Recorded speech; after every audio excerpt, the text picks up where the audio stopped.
विद्यार्थी आंदोलनादरम्यान पोलिसांच्या कथित कारवाईसंदर्भात केंद्रीय गृहमंत्र्यांच्या निवेदनासाठी संसदेत आजही विरोधकांचा गदारोळ।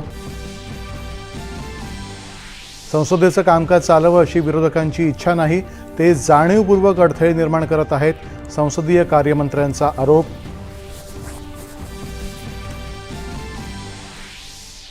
जम्मू काश्मीर आणि लडाखमधून कलम 370 आणि 35A हटवण्याच्या ऐतिहासिक निर्णयाला 7 वर्ष झाली पूर्ण।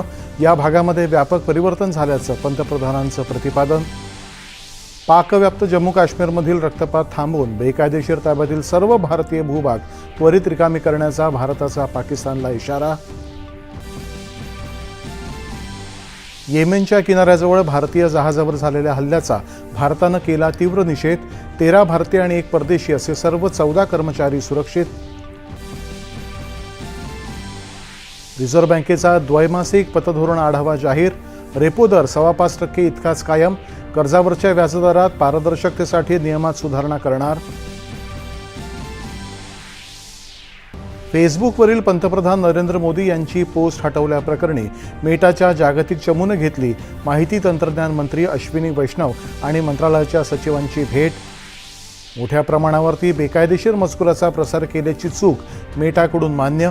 बाललैंगिक शोषण मजकूर, डीप फेक आणि त्रुटींबद्दल मार्क झुकरबर्ग यांनी मागितली माफी। उद्योगांना आवश्यक जमीन वेळेमध्ये उपलब्ध व्हावी आणि गुंतवणूक प्रकल्पांना गती मिळावी यासाठी अनावश्यक प्रशासकीय टप्पे कमी करण्याचे मुख्यमंत्र्यांचे निर्देश। इथेनॉल मिश्रण धोरण वादाच्या पार्श्वभूमीवरती केंद्रीय मंत्री नितीन गडकरी यांच्याविषयीचे खोटे व्हिडिओ समाज माध्यमांवरून तात्काळ हटवण्याचे मुंबई उच्च न्यायालयाचे निर्देश। शिवसेना पक्ष नाव आणि धनुष्यबाण चिन्हाच्या वादावरती सर्वोच्च न्यायालयात महत्त्वाची सुनावणी। केवळ आमदारांची संख्या म्हणजे संपूर्ण राजकीय पक्ष नाही, उबाटा पक्षानं केला युक्तिवाद। आणि शिक्षण महर्षी पद्मश्री डॉक्टर DY पाटील यांच्या पार्थिवावरती कोल्हापुरात शासकीय इतमामात झाले अंत्यसंस्कार। नमस्कार। 7